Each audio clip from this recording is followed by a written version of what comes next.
جی الحمدللہ وہ recording start ہو گئی ہے. اچھا تو ہم کہاں تھے؟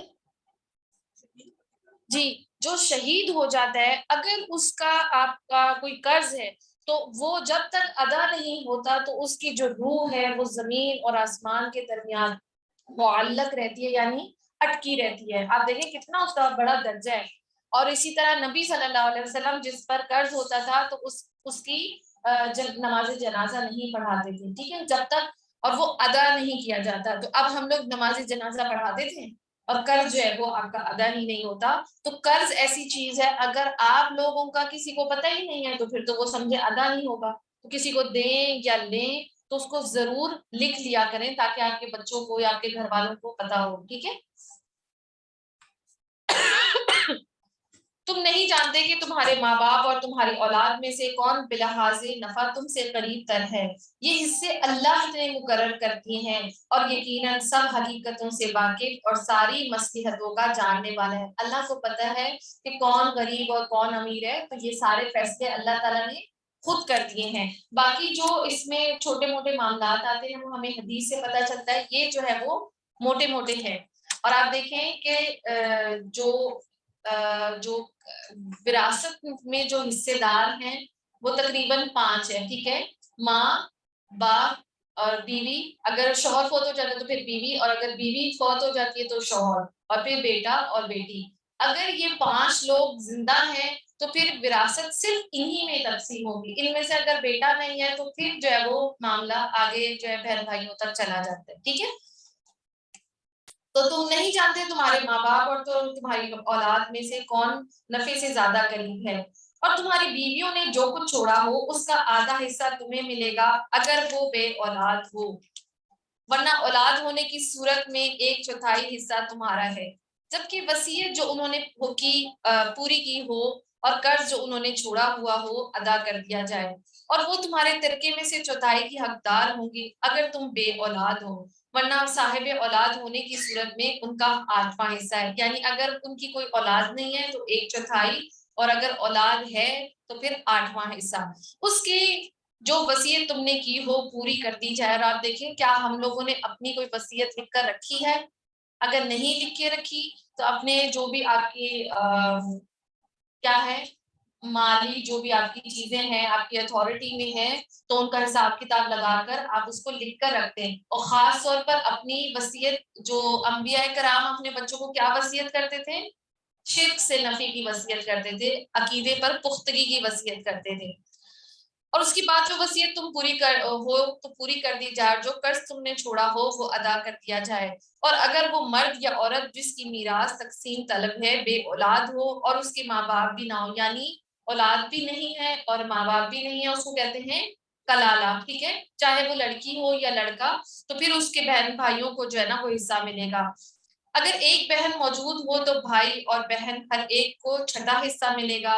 اور اگر بھائی بہن ایک سے زیادہ ہوں تو کل ترکے کا 1/3 میں، یعنی پھر اگر ایک سے زیادہ یعنی ہے تو پھر 1/3، پھر سب کو 1/1 ملے گا. جبکہ وصیت کی گئی جو پوری کر دی گئی اور قرض جو میت نے چھوڑا ادا کر دیا جائے، بشرط یہ کہ وہ ضرر رسا نہ ہو. یہ حکم اللہ کی طرف سے ہے اور اللہ دانا اور بینا اور نرم خو ہے. تو یعنی وصیت کو ادا کرنا اور وراثت کو تقسیم کرنا، اس میں سب سے مین کام کیا ہے؟ غیر مدوار وصیت من اللہ واللہ علیم حلیم. یعنی کہ جب آپ کوئی وصیت یعنی وراثت کو تقسیم کرے تو اس کا جو ہے وہ ایک کام جو ہے وہ یہ نہیں کرنا کہ لوگوں کو اذیت یا تکلیف نہیں پہنچانی اور ناگواری نہیں کرنی. آپ دیکھیں بہن بھائیوں میں اکثر ایسا ہو جاتا ہے نا کہ منہ بنا لیتے ہیں کہ بس اب وراثت تقسیم ہو گئی، اب اس کے بعد تم ہمارے گھر نہیں آنا. تو آپ دیکھیں جب یہ اللہ کی وصیت ہے، یہ اللہ کا قانون ہے. جس طرح ہم روزہ خوش دلی سے ادا کرتے ہیں اللہ کے تمام کاموں کو، تو پھر وصیت میں بھی وراثت میں بھی جو ہے نا وہ خوشی سے اس کو ادا کرنا چاہیے، اذیت نہیں پہنچانی چاہیے، ٹھیک ہے. اور اسی طرح وصیت کتنی ہم کر سکتے ہیں؟ پورے مال میں سے 1/3. اور وصیت وارثوں کے حق میں نہیں کر سکتے، ٹھیک ہے. یہ اللہ کی مقرر کی ہوئی حدیں ہیں. جو اللہ اور اس کے رسول کی اطاعت کرے گا اسے اللہ ایسے باغوں میں داخل کرے گا جن کے نیچے نہریں بہ رہی ہوں گی اور ان باغوں میں وہ ہمیشہ رہے گا. اور آپ دیکھیں اگر کسی کو کوئی چھوٹی موٹی کمی محسوس ہوتی ہے کہ مجھے تو تھوڑا پیسہ مل رہا ہے، ہو سکتا ہے اللہ اسی پیسے میں برکت ڈال دے. اور جو آگے اللہ تعالیٰ نے فرمایا کہ جو جنات ہیں آپ کے باغات ہیں ان میں داخل کرے گا، وہ ان تھوڑے پیسوں سے زیادہ اچھی چیز ہے اور یہی بڑی کامیابی ہے. اور جو اللہ اور اس کے رسول کی نافرمانی کرے گا اور اس کی مقرر کی ہوئی حدوں سے تجاوز کرے گا اسے اللہ آگ میں ڈالے گا. آپ دیکھیے جو اس کو کیا غبن کر دے گا یا کچھ بھی تو وہ سمجھے آگ میں ڈالا جائے گا جس میں وہ ہمیشہ رہے گا اور اس کی رسوا کن سزا ہے. اور آپ دیکھیں کہ میں نے بہت سارے ایسے لوگ دیکھے ہیں خاص طور پہ دینی گھرانے کہ وہ وراثت کا جو ہے نا وہ اس چیز پر عمل پیرا ہوتے ہی نہیں. کچھ لوگ کہتے ہیں کہ جہیز کے نام پہ ہم نے بڑا لڑکی کو بہت کچھ دے دیا، جب سے پیدا ہوئی ہے تب سے اس کے خرچے ہی نہیں ختم ہو رہے، پھر اس کے بعد بھی جیسے لڑکی کی شادی ہو جاتی ہے اس کے بعد بھی لین دین جاری رہتا ہے. تو مجھے تو یہی ہے کہ کچھ نہ دو وہ زیادہ بہتر ہے کہ آپ وراثت دے دو. جہیز کے نام پہ آپ بے شک کچھ بھی نہ دو. اور جو شادی جس کی ہوتی ہے لڑکا تو اس کو چاہیے کہ لڑکی کی جو بھی چیزیں ہیں وہ یعنی اتنا قابل ہو کہ وہ خود خرید کے گھر کو اتنا وہ قابل بنا لے کہ پھر وہ ایک لڑکی کو لے کر رہ سکے. اور سعودی عرب میں بھی ایسے ہی ہوتا ہے نا کہ لڑکے کے اوپر ہی سارا وہ ہوتا ہے.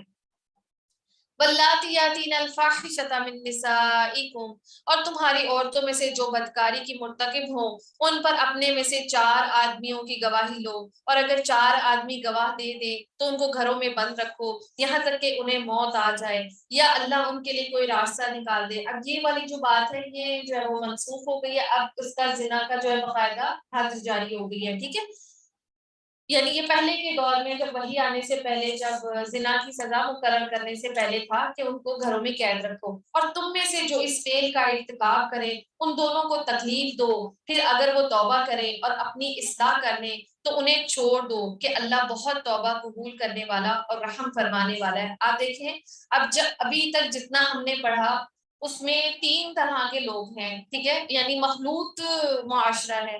ایک تو پورے مسلمان ہو گئے اور ایک جو ہے وہ مشرکین ہیں اور ایک کون سے ہیں یہود اور نصارہ.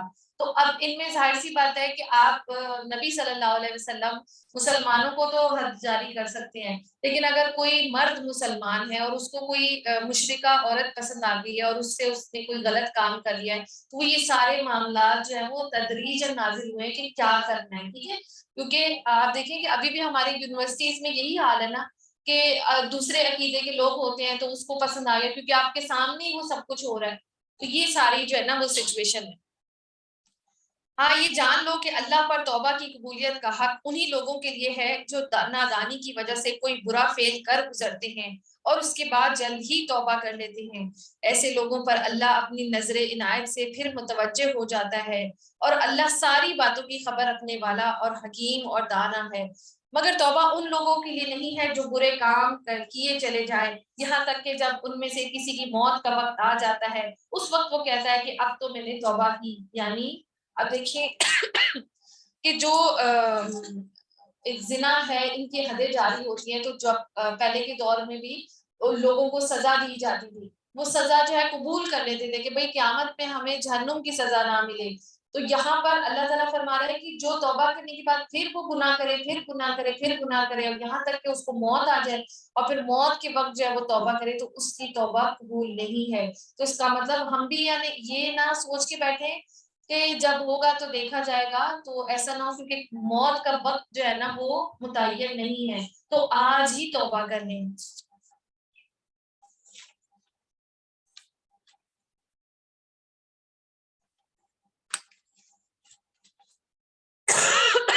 اسی طرح توبہ ان لوگوں کی بھی نہیں ہے جو مرتے دم تک کافر رہیں. ایسے لوگوں کے لیے تو ہم نے دردناک سزا تیار کر رکھی ہے. اے لوگوں، یعنی دیکھیں جو فرعون تھا اس نے بھی جو ہے نا وہ توبہ کی تھی نا تو اس کی توبہ قبول نہیں کی.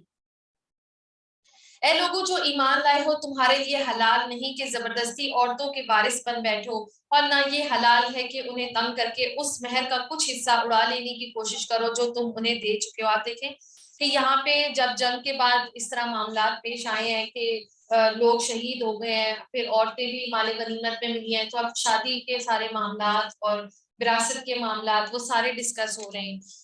تو اگر مہر جو ہے وہ دیا ہے تو اس کو ہتھیانے کے لیے کوشش نہ کرو. اور کچھ لوگ جو ہے وہ طلاق نہیں دیتے، کیونکہ جب کھلا اگر آپ مانتے ہیں تو اس میں جو ہے وہ آپ کو جو گفٹ وغیرہ ہوتا ہے وہ واپس دینا پڑتا ہے. تو اس طرح بھی لوگوں کو نہیں کرنا چاہیے، اور عورت کو تنگ نہیں کرنا چاہیے. عورت کے ساتھ اس کے سلوک کا حکم ہے، ٹھیک ہے. ہاں اگر وہ صریح بدچلنی کی مرتکب ہو ضرور تمہیں تنگ کرنے کا حق ہے، ان کے ساتھ بھلے طریقے سے زندگی بسر کرو.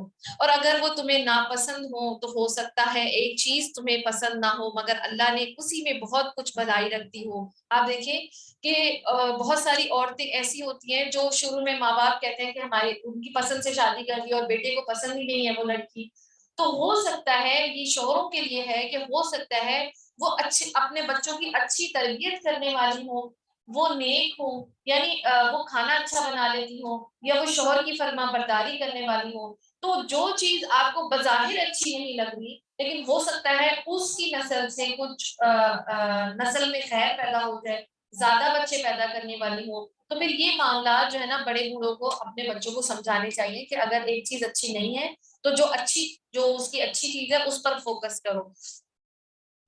اور اگر تم ایک بیوی کی جگہ دوسری بیوی لے آنے کا ارادہ کر ہی لو، یعنی اگر اس کو بالکل نہیں سمجھ آ رہا ہے تو وہ چاہتا ہے میں دوسری شادی کر لوں، تو خواہ تم اسے ڈھیر سا مال کیوں نہ دے دو، یعنی قنطارا وآتیتم احداہن قنطارا، یعنی خزانہ ہی کیوں نہ دے دیا ہو تو اسے واپس نہ لینا. اگر کیا تم اسے بہتان لگا کر اور سحری ظلم کر کے واپس لو گے، آخر کار اسے تم کس طرح لے لو گے جبکہ تم ایک دوسرے سے لطف اندوز ہو چکے ہو اور وہ تم سے پختہ عہد لے چکی ہیں، یعنی آپ سے شادی کر چکی ہیں اور آپ ایک دوسرے کے اوپر عیاں ہو گئے تھے، تو اب جو کچھ آپ نے اس کو دے دیا ہے تو وہ زبردستی ہتھیانے کی کوشش نہ کرو. اور جن عورتوں سے تمہارے باپ نکاح کر چکے ہیں، وہ اب دیکھیں کہ پہلے تو یہ بات آ گئی کہ کس سے شادی نہیں کرنی، مشرکہ عورت سے شادی نہیں کرنی، مومنہ عورت سے شادی کرنی ہے. اب مومنہ عورتوں میں سے کس سے شادی کرنی ہے؟ مومنہ تو آپ کی ماں بھی ہے، بہن بھی ہے، بیوی بھی ہے. تو اب ان میں بتایا جا رہا ہے کہ کس سے آپ شادی نہیں کر سکتے. تو پہلے کے دور میں جو عرب کے لوگ تھے ان میں ایسا ہوتا تھا کہ باپ کی جو ہے نا وہ جو بیوی ہے اس سے شادی کر لی، بیٹے کی بہو سے شادی کر لی، تو اس طرح کے معاملات میں منع کر دیا گیا. اور جن عورتوں سے تمہارے باپ نکاح کر چکے ہوں ان سے ہرگز نکاح نہ کرنا مگر جو پہلے ہو چکا سو ہو چکا. در حقیقت یہ ایک بے حیائی کا فعل ہے، ناپسندیدہ اور برا بدچلن ہے. تم پر حرام کی گئی تمہاری مائیں، حرمت علیکم امہاتکم و بناتکم، تمہاری بیٹیاں اور بہنیں اور پھوپھیاں اور خالائیں، یعنی یہ ساری جو ہے نا وہ لسٹ بنا دی گئی کہ ان سے شادی نہیں کرنی، اور باقی جتنی بھی نیک مومن عورتیں ہیں ان سے آپ شادی کر سکتے ہیں. بھتیجیاں یعنی بھائی کی بیٹیاں، بھانجیاں یعنی بہن کی بیٹیاں، اور وہ تمہاری وہ مائیں جنہوں نے تم کو دودھ پلایا ہو، یعنی رضائی مائیں. اب تو ویسے ہمارے جو ہے وہ ڈبے کی تم تاکیں، بس اللہ تعالیٰ ہم پر رحم فرمائے. اور تمہاری دودھ شریک بہنیں یعنی جو رضائی مائیں ہیں ان کی بیٹیاں، اور تمہاری بیویوں کی مائیں یعنی تمہاری ساسیں، اور تمہاری بیویوں کی لڑکیاں جنہوں نے تمہاری گودوں میں پرورش پائی ہو، یعنی جو آپ کی بیوی سے جو اولاد ہوتی ہے نا بیٹی، ان بیوی، ہاں جی، شادی شدہ بیوی سے جو بیٹی آ جاتی ہے نا گود میں، یعنی آپ فرض کریں کسی کا کوئی ایک عورت ہے اس نے کسی سے شادی کی اور وہ شوہر فوت ہو گئے، تو اس کے بعد اس سے بیٹی بھی پیدا ہو گئی، وہ چھوٹی سی ہے، پھر وہ آپ نے اس سے شادی کر لی، اب وہ بیوی فوت ہو گئی ہے اور وہ جو بچی ہے وہ جوان ہو گئی ہے، تو اب اس سے آپ نے شادی نہیں کرنی، ٹھیک ہے. اس کو ربیبہ کہا جاتا ہے، یعنی آپ سمجھ رہے سوتیلی بیٹی، ٹھیک ہے. ان بیویوں کی لڑکیاں جن سے تمہارا تعلق دخول کر چکے ہو، صرف نکاح ہوا ہو اور تعلق جو ہے وہ نہ قائم ہوا ہو، یعنی اگر تعلق قائم ہوا ہے تو آپ نہیں کر سکتے، اور تعلق اگر نہیں قائم ہوا اور وہ فوت ہو گئی ہے تو پھر آپ ان سے شادی کر سکتے ہیں.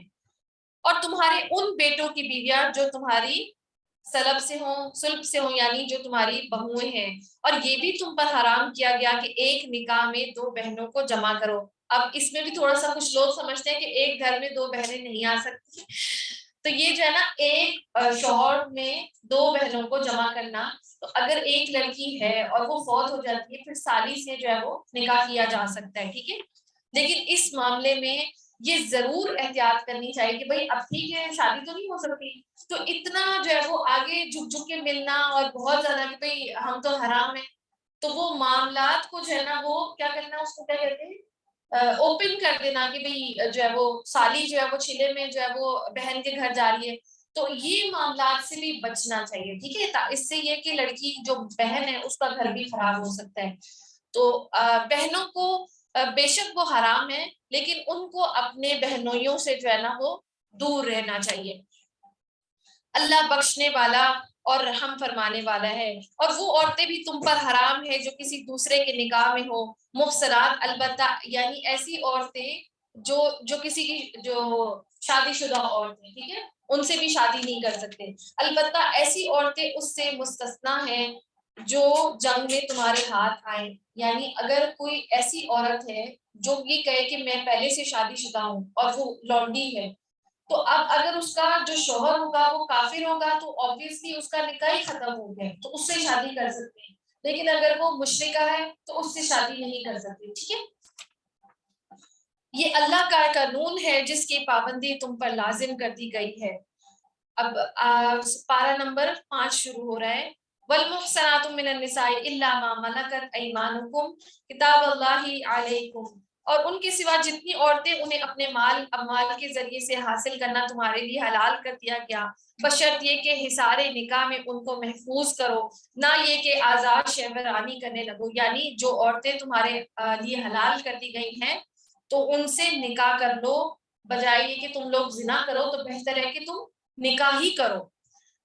پھر جو ازواجی زندگی کا لطف تم ان سے اٹھاؤ اس کے بدلے ان کے مہر بطور فرض کے ادا کرو. البتہ مہر کی قرارداد ہو جانے کے بعد آپس کی رضامندی سے تمہارے درمیان اگر کوئی سمجھوتا ہو جائے تو اس میں کوئی حرج نہیں. اب بہت سارے لوگ ایسے ہیں جو بہت زیادہ مال دے دیتے ہیں. اب دیکھیں اچانک لاک ڈاؤن ہو گیا تو شوہر کی مالی حالت خراب ہو گئی، تو جو بیوی کو اس نے اگر 5-6 لاکھ دیے تھے بطور مہر، تو اگر بیوی چاہے تو اپنے شوہر کو مہر میں سے کچھ رقم دے دے تو پھر وہ مل کے کھا لے، تو اس میں دونوں پر کوئی حرج نہیں ہے، ٹھیک ہے. نہیں شوہر پر کوئی حرج نہیں ہے.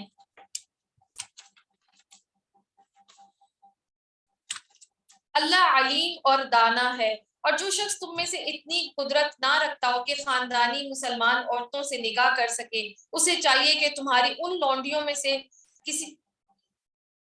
کسی کے ساتھ نکاح کر لے جو تمہارے قبضے میں ہو اور مومنہ ہو.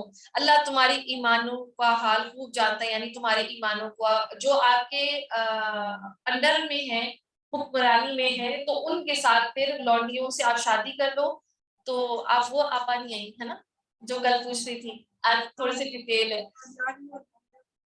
تو ان کے ساتھ شادی کر لو جو تمہارے قبضے میں ہو. اللہ تمہارے ایمانوں کا حال خوب جانتا ہے. تم سب ایک ہی گروہ کے لوگ ہو، لہٰذا ان کے سرپرستوں کی اجازت سے ان کے ساتھ نکاح کر لو. یعنی اب آپ کے پاس کوئی لونڈی نہیں ہے، لیکن آپ کیونکہ لونڈی جو ہے وہ عام آزاد عورت کے مقابلے میں سستی مل جاتی تھی، حق مہر بھی اس کا کام ہے. تو اب وہ کہا جا رہا ہے کہ اگر آپ کے پاس نہیں ہے تو جس کے پاس لونڈی ہے وہ اس سے پوچھ لیں جو اس کا مالک ہے کہ میں اس سے شادی کرنا چاہتا ہوں، تو میں پھر آپ اس سے نکاح کر لیں اس کے مالک کی اجازت سے. لیکن اب اس میں یہ ہے کہ اس کا مالک اس سے زنا نہیں کرے گا، یعنی اس کا مالک اس سے شہوت رانی نہیں کرے گا، وہ اس کی کام کر سکتی ہے نوکرانی کے طور پہ، لیکن جو اس کی بیوی جو بنے گی وہ دوسرے آدمی کی بنے گی. سمجھ آ رہا ہے آپ؟ تھوڑا سا مشکل ہے لیکن جو ہے نا وہ یعنی یہ کہ جو طوائف اگر مومن بن گئی ہے اور وہ جو ہے وہ دوسرے عورت سے مرد سے شادی کر لیتی ہے تو اب وہ مالک کے لیے حرام ہو گئی ہے، ٹھیک ہے، اور بلکہ سارے لوگوں کے لیے حرام ہو گئی ہے. تم سب ایک ہی گروہ کے لوگ ہو، لہٰذا جو ہے وہ ان کے مہر ادا کر دو تاکہ وہ حصار نکاح میں محفوظ اور محسنات ہو کر رہے. اور آپ دیکھیے کہ اب جو ایسے لوگ جو پہلے مشرک تھے اور زنا کرتے تھے تو وہ بہت سارے جو مسلمان جو گھرانے ہیں تو وہ عورتیں بھی مومن بن گئی ہیں، اب ان کے ساتھ شادی کون کرے گا؟ تو یہ ان کو بھی عزت دی جا رہی ہے کہ جو نیک مرد ہیں تو تاکہ وہ یہ جو معاشرہ ہے وہ بہتر، ورنہ تو وہ بیچاری تو پریشان ہو جائے، ان کی تو سب عزت سے کھیل چکے ہیں، تو سب یہ کہیں گے کہ یہ تو ٹھیک نہیں ہے. تو ان لوگوں کو بھی کیا کیا جا رہا ہے؟ محفوظ کیا جا رہا ہے. آزاد شہوت رانی نہ کرتی پھرے اور نہ چوری چھپے آشنائیاں کرے. پھر جب وہ حصار نکاح میں محفوظ ہو جائیں اور اس کے بعد کسی بدچلنی کی مرتکب ہو تو ان پر سزا کی بنسبت آدھی سزا ہے، یعنی جو زنا کی جو سزا ہے وہ 100 کوڑے ہے، تو اب ان کو اگر وہ کرتی ہیں تو پھر 50 کوڑے لگیں گے. جو خاندانی عورت محسنات کے لیے مقرر ہے، یعنی 100 کوڑے. یہ سہولت تم میں سے ان لوگوں کے لیے پیدا کی گئی ہے جن کی شادی نہ کرنے سے بن تقوی کے ٹوٹ جانے کا اندیشہ ہو. یعنی یہ کس کے لیے آپشن دیا جا رہا ہے کہ اگر ایک آدمی ہے اور اس کو اپنے نفس پر کنٹرول نہیں ہے اور اس کے پاس پیسے بھی نہیں ہے کہ وہ آزاد کسی لڑکی سے شادی کرے، تو پھر اس کے لیے کہا جا رہا ہے کہ پھر وہ کسی لونڈی سے، مومن لونڈی سے شادی کر لے. اگر وہ روزہ رکھ سکتا ہے تو پھر وہ روزہ رکھ لے تاکہ اپنے نفس پر کنٹرول کر لے. لیکن اگر تم صبر کرو تو یہ تمہارے لیے بہتر ہے اور اللہ بخشنے والا. تو اللہ تعالیٰ کیا چاہتا ہے؟ کہ تم صبر کر لو. ٹھیک ہے، اللہ چاہتا ہے کہ تم ان طریقوں کو واضح کر دے اور انہی طریقوں پر تمہیں چلائے جن کی پیروی تم سے پہلے گزرے ہوئے صلحاء کرتے تھے، اور اپنی رحمت کے ساتھ تمہاری طرف متوجہ ہونے کا ارادہ رکھتا ہے، اور وہ علیم بھی ہے اور دانا بھی. ہاں، اللہ تو تم پر رحمت کے ساتھ توجہ کرنا چاہتا ہے، مگر جو لوگ خود اپنی خواہشات نفس کی پیروی کر رہے ہیں وہ چاہتے ہیں کہ تمہیں راہ راست سے ہٹ کر دور نکل جاؤ. یعنی وہ جو بنی اسرائیل اور یہ یہودی کیا چاہتے تھے کہ تم جو ہے نا اپنے یہ عورتوں کے چکر میں تم اپنے ہر پابندیوں سے اور حدود سے باہر نکل جاؤ. اللہ تم پر سے پابندیوں کو ہلکا کرنا چاہتا ہے کیونکہ انسان کمزور پیدا کیا گیا ہے. اے لوگوں جو ایمان لائے ہو، آپس میں ایک دوسرے کے مال باطل طریقوں سے نہ کھاؤ. لین دین ہونا چاہیے آپس کی رضامندی سے، اور اپنے آپ کو قتل نہ کرو. یقین مانو کہ اللہ تمہارے اوپر مہربان ہے، اور جو شخص زیادتی کے ساتھ ایسا کرے گا اس کو ہم ضرور آگ میں جھونکیں گے، اور یہ اللہ کے لیے کوئی مشکل کام نہیں. اور اسی طرح جو اپنے آپ کو قتل کرو، یہ خودکشی وغیرہ کرنا، یہ گناہ کبیرہ ہے. اور اگر تم بڑے بڑے گناہوں سے پرہیز کرتے رہو جن سے تمہیں منع کیا جا رہا ہے تو تمہاری چھوٹی موٹی برائیوں کو ہم تمہارے حساب سے ساکت کر دیں گے اور تم کو عزت کی جگہ داخل کریں گے. یعنی اگر آپ بڑے بڑے گناہوں سے بچیں گے تو پھر اللہ تعالیٰ چھوٹے چھوٹے گناہوں سے آپ کو دور کر دے گا. اور اسی طرح بڑے بڑے گناہ کیا ہیں؟ اللہ کی نافرمانی اور والدین کی نافرمانی، جھوٹی گواہی دینا، شرک جو ہے وہ سب سے بڑا گناہ ہے. تو ایسے بڑے گناہوں سے جو ہے نا، اور وہ گناہ، ہر وہ گناہ جو گناہ کبیرہ ہے جس پر اللہ تعالیٰ نے جہنم کی وعید یا لعنت یا غضب جو ہے نا وہ اس پر وہ وعید لگا دی ہے، وہ بڑا گناہ ہے. ٹھیک ہے، اور جو کچھ اللہ نے تم میں سے کسی کو دوسروں کے مقابلے میں زیادہ دیا ہے اس کی تمنا نہ کرو. یہ خاص طور پر عورتوں کو جو ہے نا حکم دیا جا رہا ہے کیونکہ وہ جو ہے وہ سمجھتی ہیں کہ ہم زیادہ بہتر ہیں، مرد سمجھتے ہیں ہم کمام ہیں. تو یہاں پر کیا کہا جا رہا ہے؟ وَلَا تَتَمَنَّوْا مَا فَضَّلَ اللَّهُ بِهِ بَعْضَكُمْ عَلَى بَعْضٍ. تم لوگ ایک دوسرے کے مقابلے میں جس کو زیادہ دیا ہے اس کی تمنا نہ کرو. جو کچھ مردوں نے کمایا ہے اس کے مطابق ان کا حصہ ہے، اور جو کچھ عورتوں نے کمایا ہے اس کے مطابق ان کا حصہ ہے. ہاں، اللہ سے اس کے فضل کی دعا مانگتے رہو، یقیناً اللہ ہر چیز کا علم رکھتا ہے. تو اب یہاں پہ اللہ کیا چاہتا ہے کہ کیا مانگو؟ تو پھر آپ اس کا فضل مانگیں. اللہم انا اسألک من فضلک. جب اللہ تعالیٰ کچھ کہتے ہیں نا تو فوراً مانگ لیا کریں. اور اسی طرح عورت جو ہے وہ مرد نہیں بن سکتی اور مرد جو ہے وہ عورت نہیں بن سکتا. لیکن اب جو معاشرہ وہ کیا ہو رہا ہے، اب ہم اپنے جنس کو تبدیل کر رہے ہیں، اور یہ جو شیطان جو ہے نا وہ کیا چاہتا ہے کہ آپ اپنے جو اسی اس میں رہیں، ان جھگڑوں میں رہیں. آپ کو فیمنزم کے موقع پتہ نہیں کیا کیا عورت مارچ ہے. تو آپ دیکھیے، میں تو یہ سمجھتی ہوں کہ اللہ تعالیٰ نے مجھے عورت پیدا کیا نا تو 100% سیٹسفائیڈ ہوں. کیوں؟ کیونکہ آپ دیکھیں حضرت مریم علیہ السلام، ان کے بدن سے حضرت عیسیٰ علیہ السلام، جتنے بھی انبیاء ہیں عورتوں کا اس میں بہت بڑا رول ہے. حضرت محمد صلی اللہ علیہ وسلم کے والد جو ہے وہ ان کی پیدائش سے پہلے فوت ہو گئے، تو ان کی ماں نے ان کی تربیت کی. پھر حضرت عیسیٰ علیہ السلام، ان کی ماں نے ان کی تربیت کی. یعنی عورت اگر سمجھے تو وہ بہت نسلوں کی جو ہے نا، وہ عورت تو بادشاہ بناتی ہے، عورت اپنے جو نسل ہے اس کو پروان چڑھاتی ہے، عورت قوموں کو بناتی ہے. ٹھیک ہے. اور جو مرد ہے اس کے ذمہ کیا ہے؟ وہ روزی کمانا، نان نفقہ کمانا. تو جو بڑے بڑے رول ہیں وہ عورتوں کے ذمہ ہیں. ٹھیک ہے. تو عورت ہونا کوئی چھوٹی بات نہیں.